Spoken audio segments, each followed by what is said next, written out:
첫 번째 경기 전북 현대 대 김천 상무 분석 시작해보겠습니다. 전북은 이미 리그 우승을 확정하며 강한 승부욕보다는 체력 안배 중심의 운영이 예상된다. 콤파뉴가 전방에서 제공권을 책임지지만 풀타임보다는 제한적인 출전 가능성이 높다. 김진규는 중원에서 안정적인 볼 순환에 집중하며 템포를 조절하는 역할을 맡는다. 전진 후의 돌파는 여전히 위협적이지만 후반 체력 저하로 마무리 정확도가 떨어진다. 벤치 자원 활용이 많아질 전망이며 경기 리듬이 일정치 않을 가능성이 크다. 홈에서의 점유율은 유지하겠지만 실험적인 전술 운용이 중심이 될 것이다. 김천은 4-4-2 전형으로 짜임새는 있지만 전역을 앞둔 선수들이 많아 집중력이 흔들린다. 박상혁이 측면에서 빠른 돌파를 보여주지만 마무리에서 세밀함이 부족하다. 이동경은 세컨드볼 연결에 적극적이지만 동료들과의 호흡이 다소 어긋난다. 팀 전반의 전환 속도가 느리고 세트피스 외 공격 루트가 단조롭다. 후반 체력 저하가 빠르게 찾아오며 압박 강도 유지가 어렵다. 안정적인 운영을 택하면서 위험 부담을 줄이려는 경향이 뚜렷하다. 두 팀 모두 강한 동기부여가 부족한 상황에서 느슨한 경기 운영이 예상된다. 전북은 실험적 전술과 로테이션 중심, 김천은 체력 부담으로 라인을 낮출 가능성이 크다. 공격보다 안정적인 볼 점유가 중심이 되며 경기 템포는 전반부터 느려질 것이다. 두 번째 경기 광주FC 대 FC 안양 분석 시작해보겠습니다. 광주는 4-4-2 포메이션으로 운영하지만 중원 밸런스가 계속 흔들리고 있다. 헤이스는 활동량이 많지만 수비 복귀 타이밍이 늦고 압박 후 라인 정비가 느리다. 오우성과 최경록은 측면 침투는 빠르지만 커버 타이밍이 엇나가며 중앙이 자주 비는다.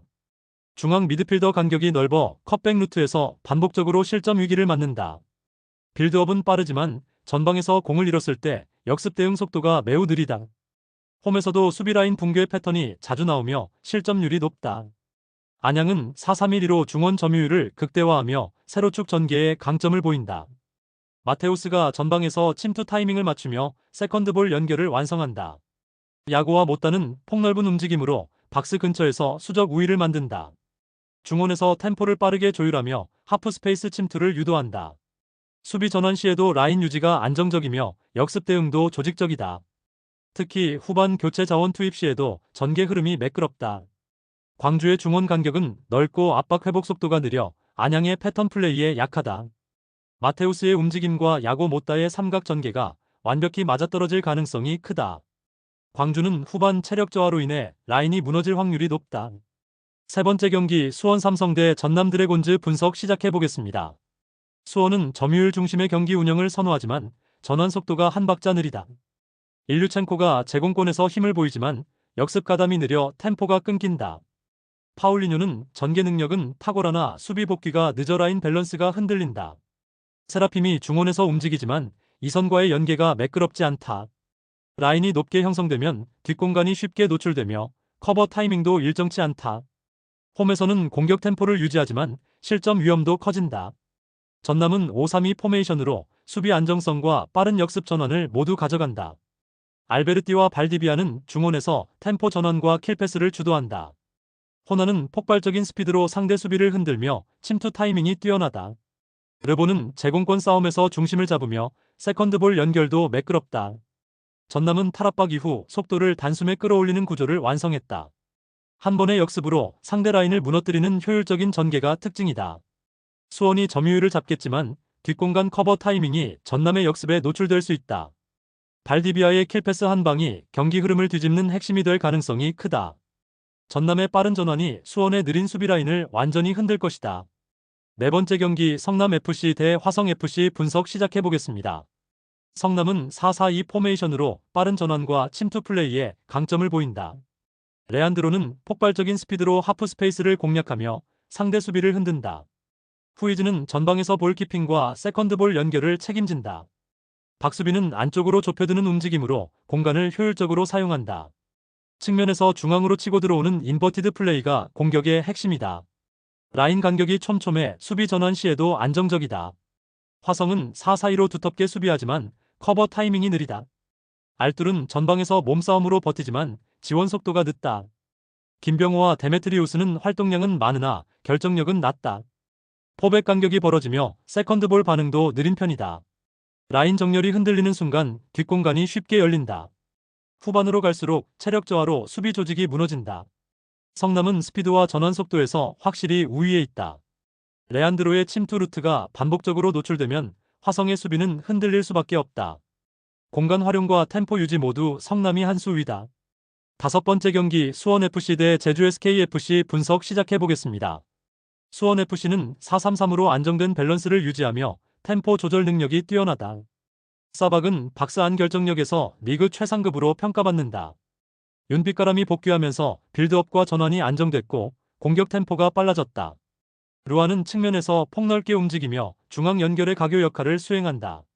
안현범은 좌측에서 오버래핑을 적극적으로 시도해 공격폭을 넓힌다. 후반으로 갈수록 윤빛가람의 패스 전개가 팀의 리듬을 끌어올린다. 제주는 3-4-3으로 나서지만 감독 교체 여파로 팀 결속력이 흔들렸다. 유리 조나탄은 개인 기량은 뛰어나지만 전술적 연계가 끊긴다. 남태희는 리듬은 좋지만 수비 가담이 약하고 체력 부담이 누적됐다. 이탈로는 전방 압박에 적극적이지만 빌드업 라인이 불안하다. 원정 피로가 누적되며 경기 후반 집중력이 떨어지는 경향이 있다. 수비 간격이 벌어져 실점 패턴이 반복된다. 수원FC는 전술 완성도와 팀 결속력에서 제주를 압도한다.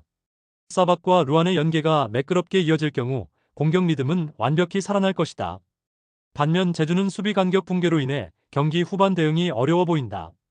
여섯 번째 경기 천안 시티즌 대 안산 그리너스 분석 시작해보겠습니다.